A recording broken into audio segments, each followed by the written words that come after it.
Welcome back to the first team. I'm Joe DeLeone. With me is my co-host, NFL draft analyst for A to Z Sports, Ryan Roberts. Today, we're going to be diving into the tape from Penn State versus USC. Big comeback victory for Penn State as they were down, I believe it was 20-6 at halftime. Ryan, I got to jump in here first. First thing I want to talk about, Andy Kotelnicki, he's an evil genius. I was geeked up watching this dude scheme some of these ridiculous things. We're talking about I think they call it that monster formation where you've got offensive linemen split out. You've only got three guys in the middle of the field. They're running screens to Tyler Warren. We're bringing Tyler Warren in motion to take an under center snap. And then there was that whole crazy nonsense, which worked perfectly, where Tyler Warren snaps the ball and he ends up going and catching a touchdown. I loved what Andy Kotelnicki has done for this Penn State team. I have a take later on in relation to that for a specific player, but this is so creative. Like, there are so few offensive coordinators in college football currently that are able to have the talent pool and also the just usage that defenses are constantly confused. I think that they're going to be capable of going on a legit run. I don't know what to degree that means at the current moment, but they're set up really well if their offense can keep performing this way. Well, I love Andy Kotelnicki, man. I've been talking about him since Kansas. I mean, watching him the last 2 to 3 years at Kansas and doing what he did with that offense. I mean, is it a surprise, Joe, that they lost him and now Kansas's offense is awful? Is that right? That's a parallel. I mean, if we're being honest with ourselves, right? Because he's so innovative, because he's not afraid to do the space stuff, right? The screen game, jet sweeps, motions, all that type of stuff. But he really messes with the splits, and you talked about that monster, whatever the heck they call it. They also do unbalanced a lot of the times. They'll do this really weird looking one where they'll have the 5 linemen, but the left tackle is 7 yards out. He's a slot right. Left tackle is how I've described him. He's a slot left tackle. And they're doing that because they want to see just how the defense is going to adjust to that, right? Is the defensive end just going to line up all the way 8 yards outside? Or are they not even going to treat that as a traditional split? It's fascinating stuff to watch. But yeah, man, he has done a great job, because I think the biggest thing from last year to this year is you needed Penn State's run game to be better. I mean, you have a very talented running back in Nick Singleton. You have Katron Allen, who I'm not a huge fan of as a pro prospect, but he's a good college back. There's no doubt about that. Then you've got the Quentin Martin kid, the true freshman, number 25, who, is playing a little bit as well. You have so many good running backs, and you have been a team that is traditionally at least having some good offensive lines, that you needed to get the run game working. Forget about Drew Allar for a second, because I know we'll talk about him probably a little bit in this podcast, but they needed to get the run game going comparative to last year, because it was not good enough for as much talent as you have in the backfield. So I want to wait to get to Allar, and he was who I was alluding to specific to this offense, because we do need to have the conversation. There's a lot of arbitrary hype coming towards Drew Allar. I think he's a talented player, but from a draft perspective, we need to wait. I want to get to that in a second.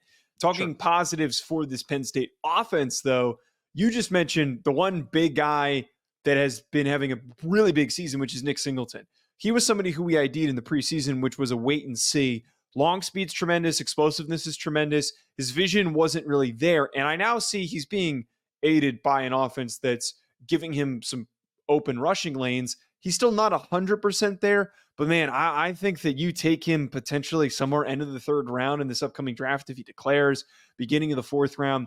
His athletic traits are good enough for him to be a high-end second running back in any offense. I just love the way that this kid is built and for how much he can really stress an opposing defense.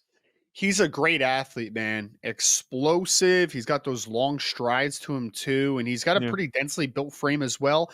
The one thing that I will say though, Joe, is that I value obviously vision at such a high level for running backs, and I still don't know if his vision's great. He kind of reminds me a little bit of Cam Akers, both the good and the bad, because Cam Akers at times in the NFL has been a good complementary weapon, but then also when teams have tried to make him their feature back, he just doesn't have the vision and just kind of the patience to be that type of guy. But he's a dynamic athlete.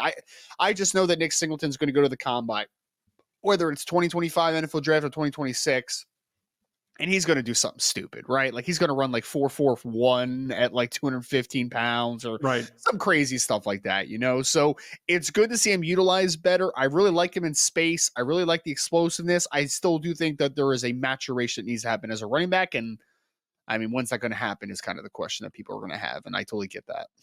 The other big premier player that we got to give some love to, it's been kind of like a slow buildup for me and you, because I went and looked back to the texts, the first text I sent you about Tyler Warren, and I texted you back last May, and I texted you, Tyler Warren is better than Theo Johnson.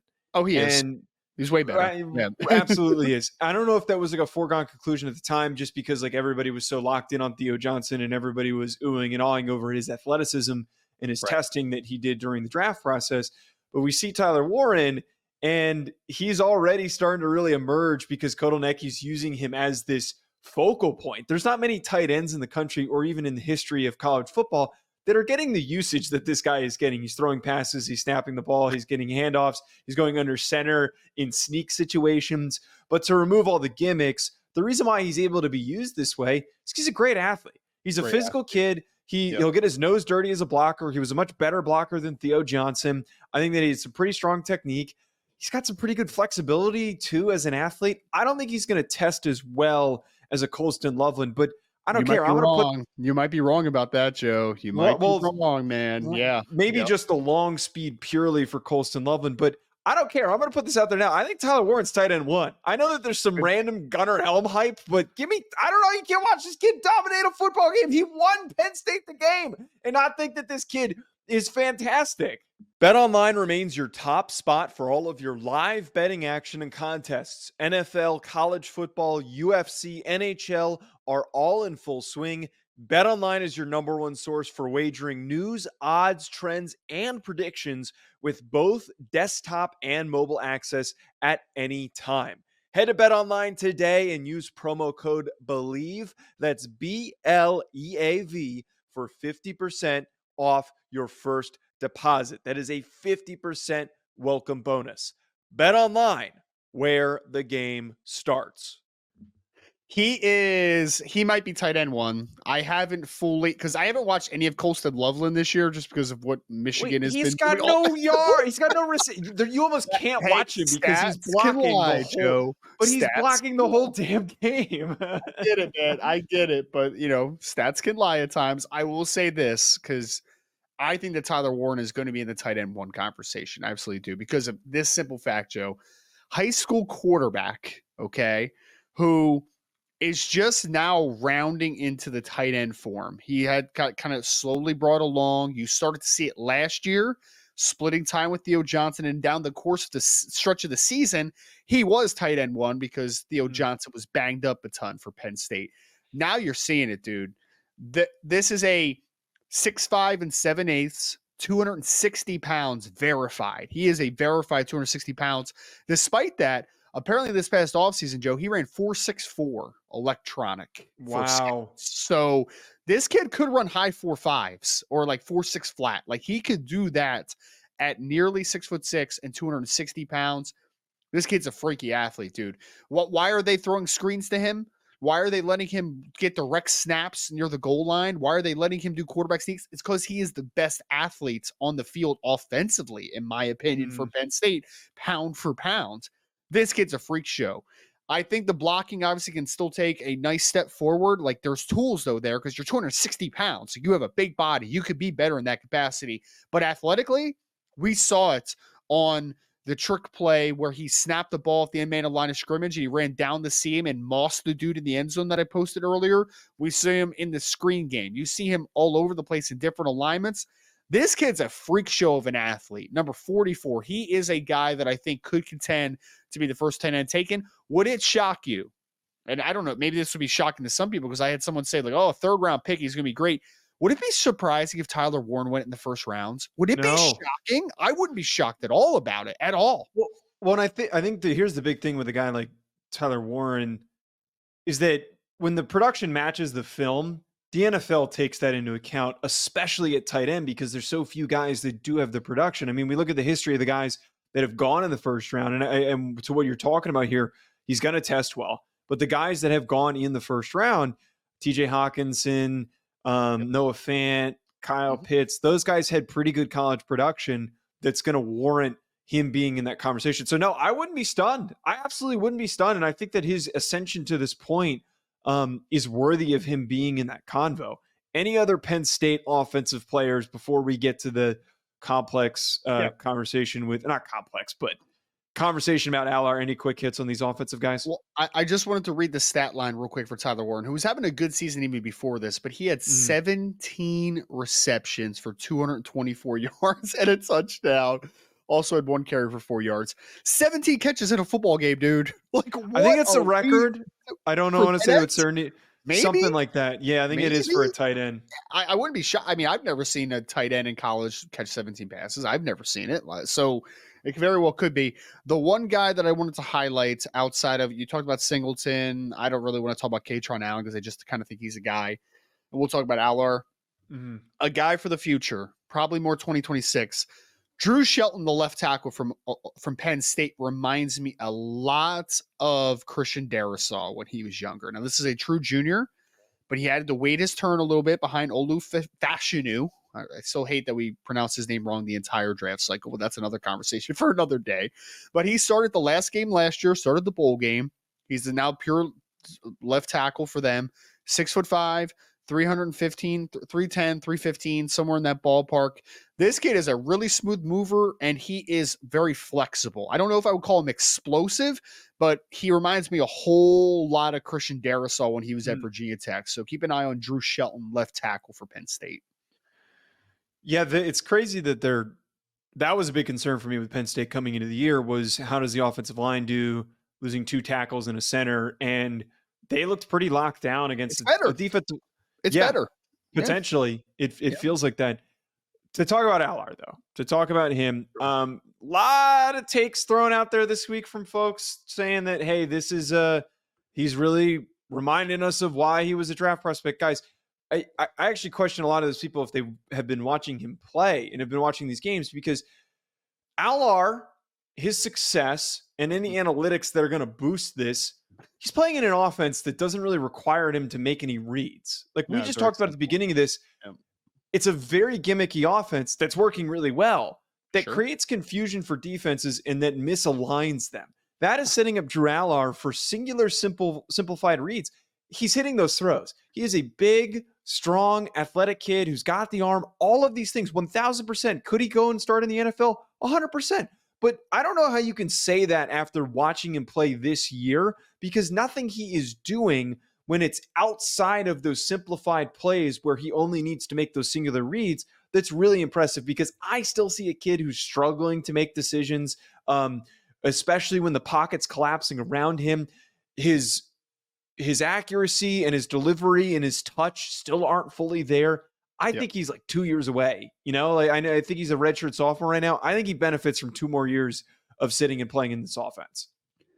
Drew Allar to me he's what the NFL falls for, which is why he had pretty high grades in the spring, even based upon the 2023 season. That wasn't great. Like it wasn't. I mean, it was, you could still, you could look at it and be like, hey, he threw 25 touchdowns, only threw 2 interceptions. But then when you really dive deep, you're like, there's a lot of not great here.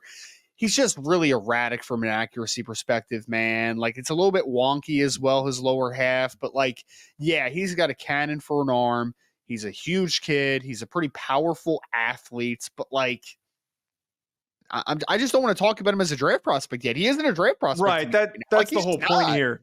We're not saying he's bad. It's just like, we need to wait. This is the problem that I think generally the media we get ourselves into is a kid, specifically quarterbacks. A kid flashes a little bit. This doesn't apply to any other position, because guys with traits at other positions can develop into stars. We see it all the time. But the problem with quarterbacks is that guys flash a little bit and then we build this narrative and then we claim that this guy is going to be great in the NFL, and then he's way too green.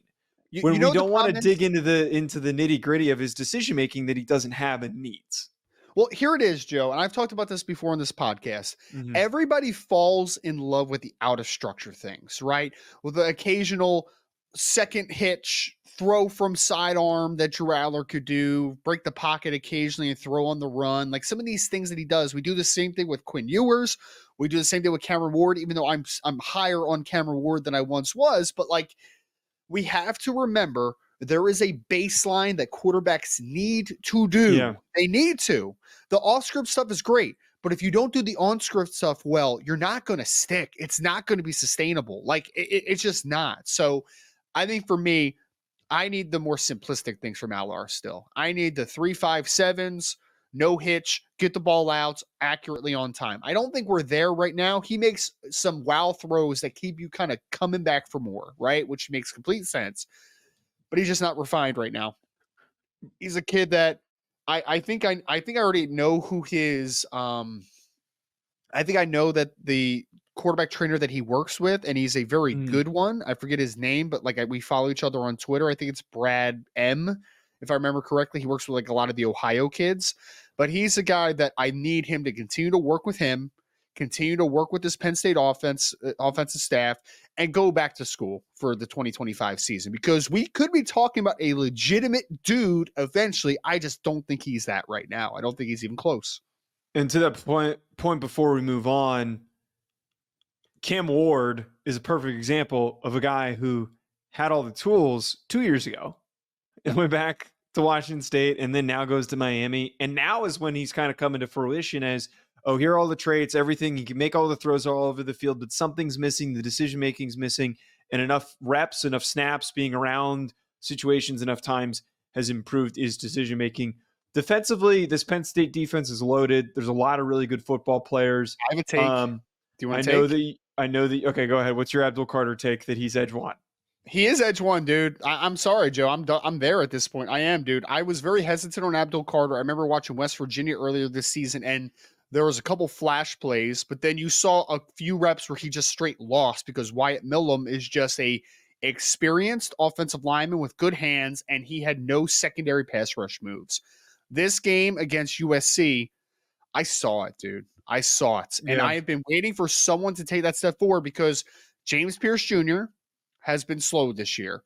Michael Williams has been banged up. Nick Scorton is starting to play a lot better, but he was off to a little bit of a slow start as well. And I still question if he's playing with a little bit too much bad weight for Texas A&M as well.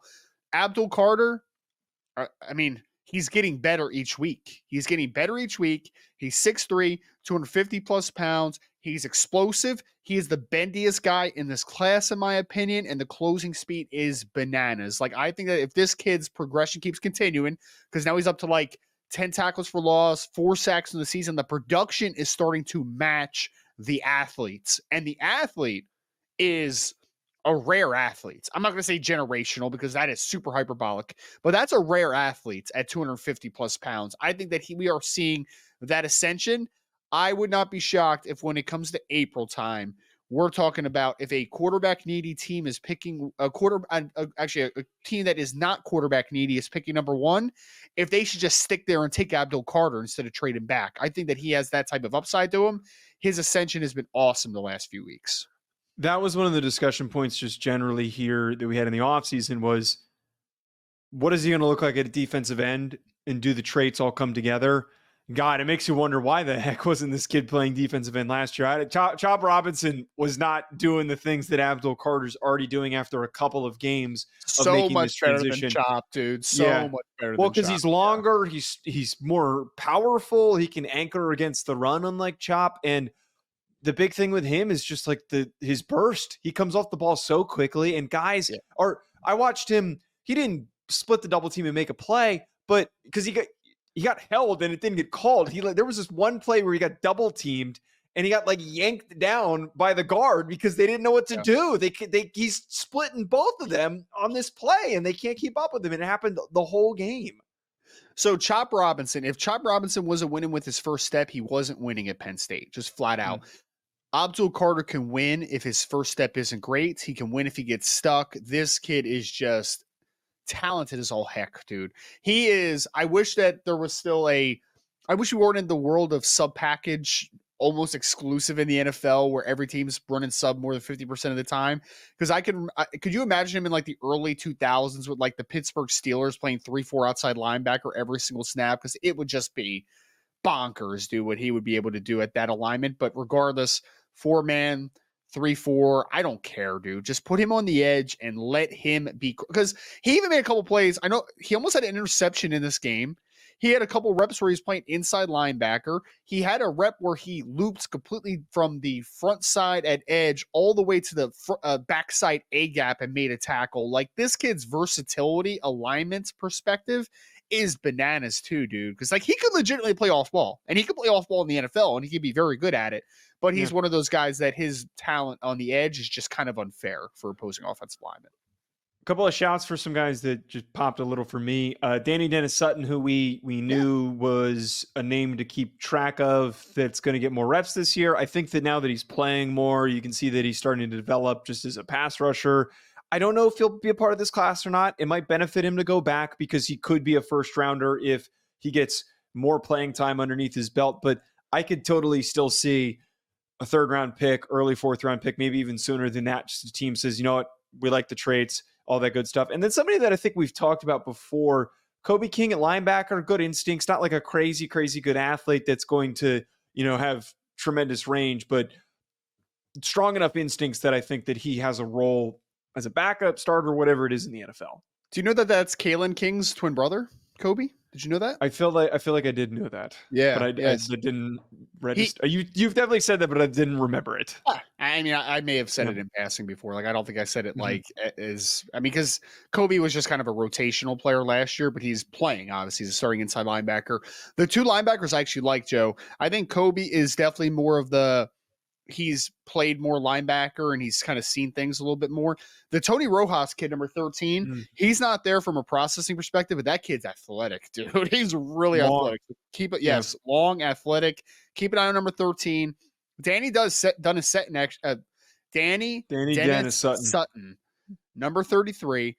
6'5", 260 something, body type is bananas. And he had a couple run stops in this game. There was one in pursuit particular where I was like, oh, there's the athlete that everyone talks about. Like, it's starting to flash more because I think he's starting to get more comfortable finally. So excited because, I think he's probably more of a 2026 guy, but somebody's going to go crazy for those traits if I'm an NFL team. And then he didn't make as many plays in this game, Joe, but I've been impressed with Zane Durant, number 28, the defensive tackle. Sawed off, 6'1", 290. He's low as shit. Dude, he's strong, though, bro. Because this is the thing. I don't know what to do with him. You would expect usually a 6'1", 290 guy, like the Kalijah Cansey conversation, right? Where it's like he just can't hold up at the point of attack. Like, he just can't do it. This kid is actually he is strong at the point of attack. He can create power in tight windows. So, we'll see. He's only a true junior, so he might also be a 2026 kid, but he's impressive.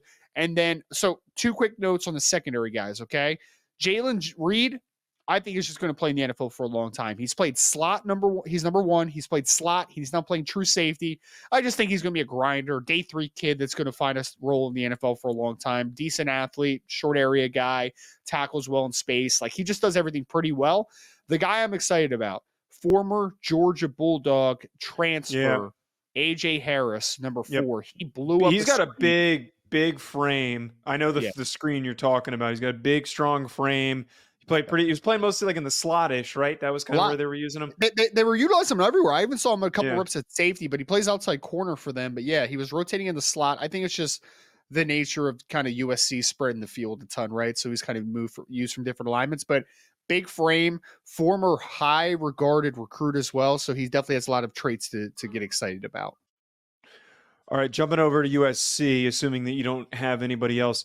I think there's a couple, there's a lot of guys that showed flashes, Deuce Robinson, who, big, long, athletic receiver who's I wish Deuce Robinson would just I wish he'd gain weight and just play tight end, man. I know, because he would be such a problem because he's got the frame to play tight end. He's almost a little too big to be a receiver. And I kind of wonder if he falls into that Hakeem Butler category, if he kind of stays where he is.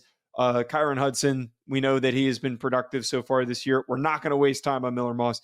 I got to spend my quick second Why here. can't we talk about Miller Moss? What are you talking about? QB1, man. Dude, I don't want to be negative on this show. I just think that there were a lot of people that let one game make their decisions for them, and that's always going to be a problem. You mean we shouldn't do mock drafts after week 1 and be super hot takey? That's not what we should do. Okay. We're trying to be positive. We're trying to be more positive on this show. Yes. Woody Marks, I got to give my love for, man. Dude, I think that he is going to be a riser at running back in this class. I posted a couple quick clips of him. There was one where it was supposed to be a throwback pass, and he planted and realized there was nothing there. The vision to realize that and then cut up and then carried for like 15, 20 something yards. And then the next play, he comes up the middle on, I think it might have been like an inside zone play or something along those lines, comes up the middle, quick feet, plants, cuts, sees the very sliver of an extra bit of space, and then he gets to the end zone. I don't know if I forget if he scored on the play or not, but like, I like the vision. I like the burst. I like all that stuff. Not saying this is RB1, but again, another high value RB2 type of a prospect in this class.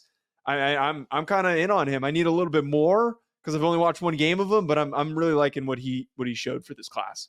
Dude, I love Woody Marks. I put a 4th round grade on him from Mississippi State before the season, and he looks even better. Now, I don't know if he'll go day 2 just because it's such a deep running back class, but if he goes day 3, this is my day 3 running back I want this year. That's Woody Marks, dude. Because he's a really good pass catcher.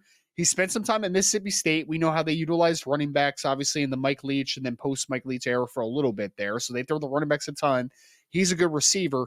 But, dude, his short area stuff is really good. He's got good contact balance. I don't think that he has great long speed at all, but I think that his short area is really nice. He had one play where he broke to the second level and he had Tony Rojas in a phone booth, and dude, he made him look silly, like fell on his face. It was really good stuff. I literally posted on X yesterday because I'd like to have film like attached to my takes just because for like proof, like here's what you're looking at. So people, if they're not familiar with people, I literally put out the most generic take of all time, Joe. I was like, it was something of the line of like, buddy, Woody Marks against Penn State is bonkers film, dude. Like it's really good. He had one of the better. I mean, he was the reason why they were winning. They wouldn't have been winning if it wasn't for the plays that he made. That was one of the best. And again, not saying he's running back 1 because Ashton Jeanty is doing this every single week and doing it at a much higher level. But like outside of what Ashton Jeanty is doing against the competition he's seeing every single week, that may have been the most impressive running back single game film that I've seen all year. Like it was really, really good against a quality Penn State defense as well. So yeah, man, Woody Marks. And here's the other thing. I don't think USC has a great offensive line. I don't think that at all. It's very mediocre. A lot of what Woody Marks was doing was him making stuff happen out of structure a little bit. Because I remember when we did the show, Joe, I actually said that I thought that Kyron Williams playing on the 2020 Notre Dame or 2021 Notre Dame team that had a bad offensive line was actually a blessing in disguise for him because he learned how to deal with chaos and traffic a lot more than the year before that because the 2020 offensive line was good at Notre Dame. 2021 was not. And I feel the same way about Woody Marks. He is going to understand on the next level how to create second effort, how to make guys miss in tight quarters, how to make offensive linemen right at times when they are not correct. So I think that he is having a very good season, and he was really good against Penn State. Who else? Anyone else on that? I know that there's so many athletes on this USC offense, but like I said, kind of guys that are getting there, but they're all super young. So we're not really. They're all future projections here. And we could talk about Zachariah Branch. We already know that the kid's an electric receiver, and it feels like he's almost being underutilized. He is. I would say the left tackle, if there is an offensive line that I think could be that guy eventually, I think it's 72, Elijah Page, a redshirt freshman. Not even close to there, dude. He is a redshirt freshman who is taking his lumps as a first-year starter, but there are occasional reps where you're like, oh, okay, there it is. There's some flashes there. It's not nearly there. I'm not saying that he's a definite 2026 NFL draft, high draft pick. Like I'm not saying that, but I am saying that he is 6'7". He is 320 plus pounds, and he is a good athlete. So there's a lot of room there for improvement and upside. The one wide receiver that I thought just kept flashing was Mekhi Lemon, who's a true sophomore. I mean, so again, he's a future kid, but nothing flashy about him, but just kept getting open, man. Like he was making himself available. He was getting open and he was making the plays that were there. I don't think that he's the best athlete out there. I do not think he's nearly as athletic as Zachariah Branch. I don't think he's nearly as rare of a height, weight, speed guy as a Deuce Robinson, but Mekhi Lemon was just getting open in this football game and flashed a little bit in that regard. I doubt we're going to spend a lot of time here on defense for USC. My just main thing with this unit Yeah. I Yeah. I really like D'Anton Lynn as a defensive coordinator, and I'm seeing the improvements. And my whole take has been this whole year with USC, it's going to take time. And I think Yep. we see like a lot of guys that transferred in. There's a lot of juniors. There's a lot of sophomores that are listed as starters. There's a lot of like new faces that are just stepping in and playing for this team. I'm just not all the way there yet with some of these guys. And like we could talk about Anthony Lucas, who looks super He gifted, but flashed. Yeah. yeah, he flashed, but isn't like just a lot of flashes and a lot of not like coming to full fruition. I think next year is going to be the really big year for a bunch of these defensive players. I think that Anthony Lucas, number 6, former 5-star, was at Texas A&M Yep. originally, now at USC. He's weight is down. So when he was at Texas A&M, he was like in the 290 range. Now he's about 270, 275, and he looks good, dude. Like he looks Yeah. athletic, he looks explosive. He had a couple reps against Drew Shelton where I was like, okay, all right. There was one rep particular. I actually think that Drew Allar completed a pretty nice ball on this one rep, but like he was bending the track and showed explosiveness at 275 pounds, which is really nice. So he's one to keep an eye on. A backup defensive lineman that I wrote down was number 98, Devin Tompkins, redshirt sophomore. Just again, another kid to keep an eye on. Second level, I think, is just a couple solid players. I don't think there's NFLers there necessarily. Achille Arnold had a couple plays. Number 0, the Oregon State transfer. Yep. But the one guy I want to talk about, Joe, redshirt sophomore, free safety, Kamari Ramsey, number 7. That kid can play, dude. He can play. He's explosive, plays with great control. They were using him from depth. They were blitzing him off the edge at times. They were using him in short zone. I even saw him manned up a couple times in the slot. Kamari Ramsey, former UCLA transfer, that kid, I think, maybe a 2025 kid. I think he's that good as a redshirt sophomore. That kid could be, here's a take, hot take maybe, that could be a top 100 kid. I just based not upon a lot of safeties in this class either. So yeah, he's just good. I didn't think that he was a great athlete early in the game when I was watching, but then I saw one rep where he blitzed off the edge, and I'm like, oh, there's a little bit more juice there than I thought there was. 6 foot, 204 pounds, California kid, UCLA to USC. He's been very active so far this year for USC, and he's already a captain of that defense. So Kamari Ramsey, got to keep a close eye on. Love to hear it.